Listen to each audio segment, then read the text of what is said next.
welcome back to Cooking at Pam's Place. We are getting ready to make a quick and easy kimchi. A really quick and easy kimchi. You know, cabbage is the main ingredient in kimchi, fermented cabbage. But I've got a little secret weapon that I use for my fermented cabbage. So I'm going to show you that process. But before we get started, thank you so much for stopping by and hanging out with me today in my kitchen. If you are new to the channel, welcome, welcome, welcome. Thank you so much. Take a second and subscribe to the channel. Turn on that notification bell so you won't miss anything. And then come with me. I'll show you what to do. Okay, we are backing up just a little bit of history about kimchi. It's a traditional Korean dish and it dates back way about 3,000 years ago. Way back it dates back.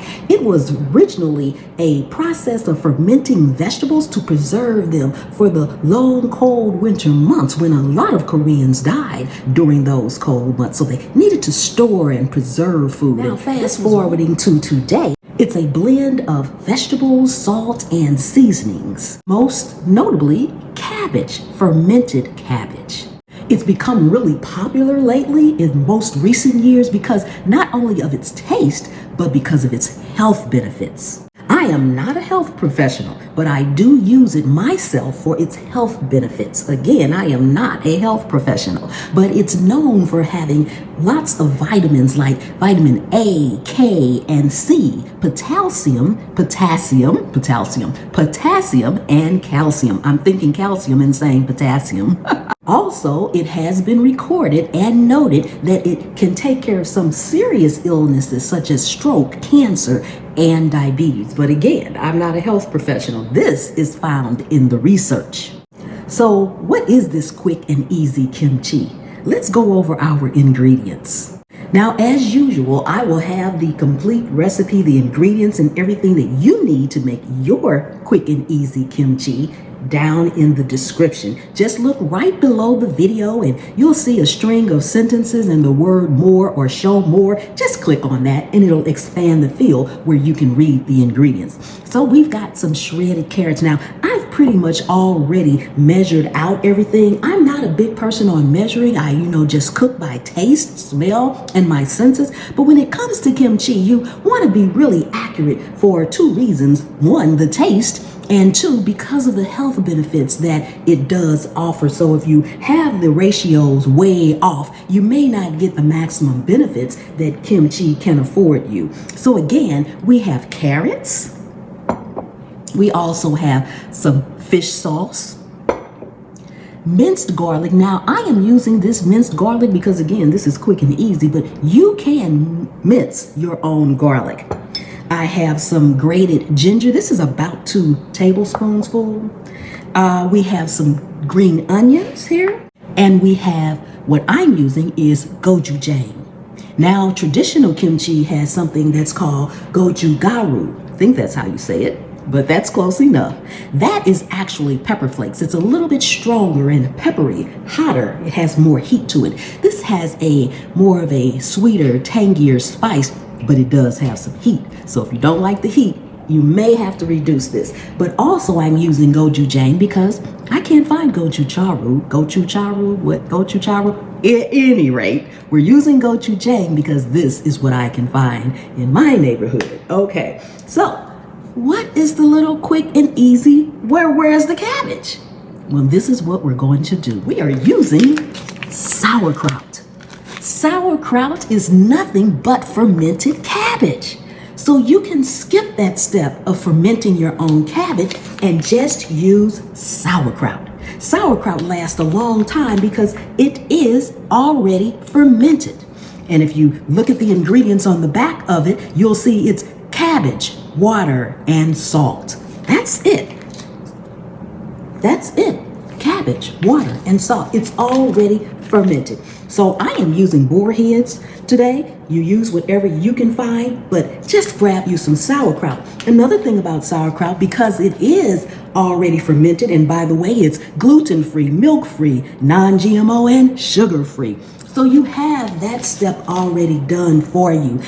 Sauerkraut lasts a long, long time. I've actually had this bag in my refrigerator for a couple of months because I didn't need it yet.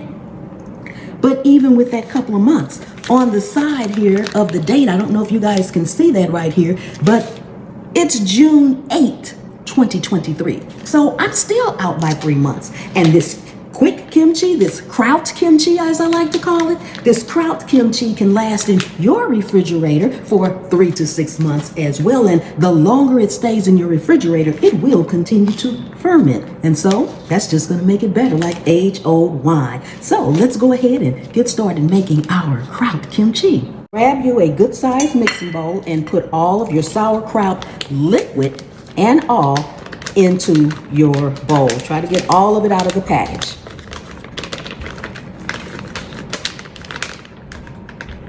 We are basically just going to be blending everything together. We have carrots here that have been shredded. Go ahead and add your carrots in.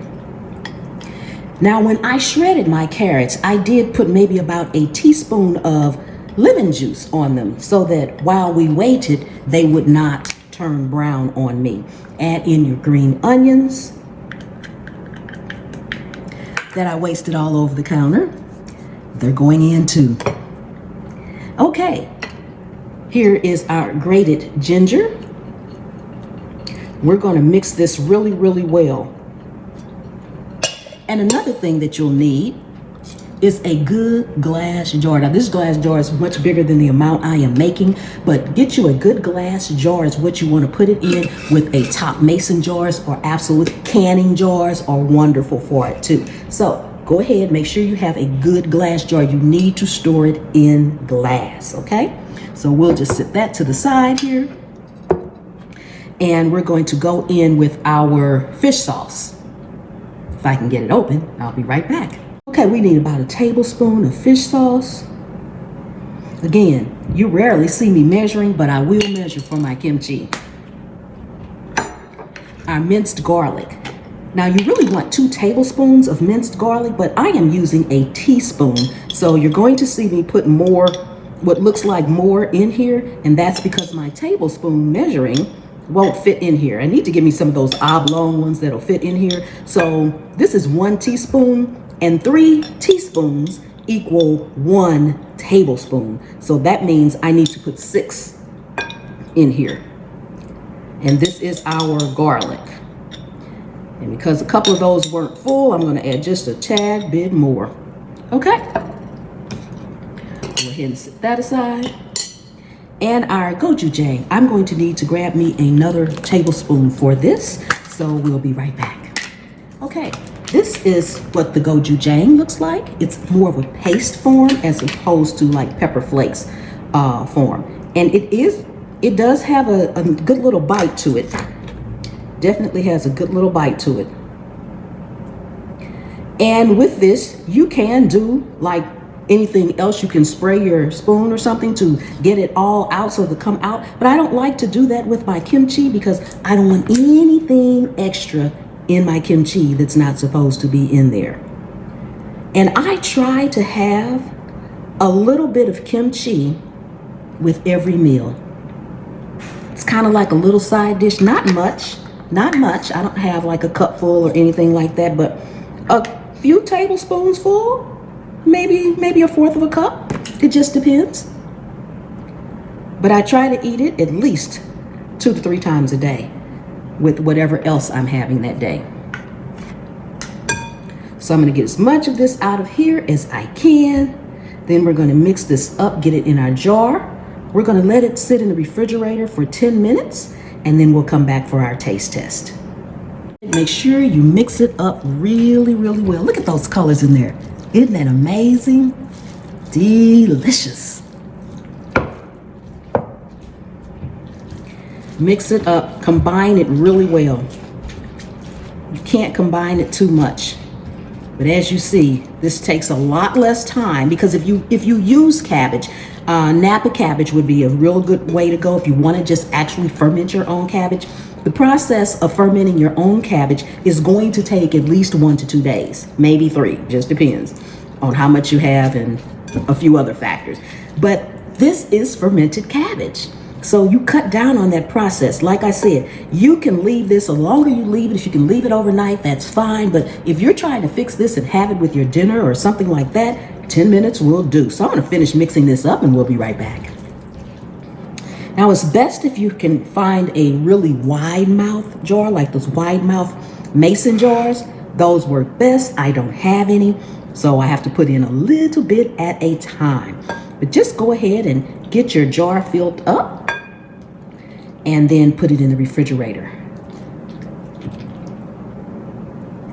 Okay, it is done. It's been about 15 or 20 minutes actually in the refrigerator, but feel free to leave it overnight before you even eat any of it.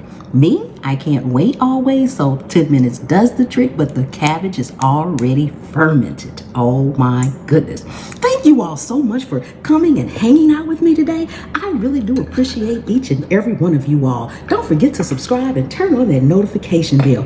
Oh my goodness. And before you guys leave that comment, yes, I'm eating out of the jar because guess what? It's my jar. I'm the only one that's going to eat it. Oh my goodness, if it had smell-o-vision, this would be amazing.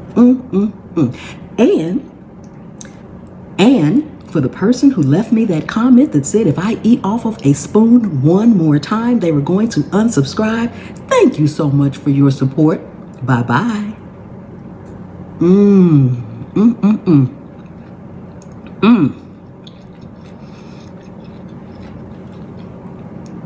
Ooh, just the right amount of heat. Just the right amount of heat. The spice level is perfect for myself. I could actually use a little bit more. This is amazingly delicious. See how it looks in there? All those beautiful colors. And I will see you all next time. The good Lord willing, and the creek don't rise. Delicious.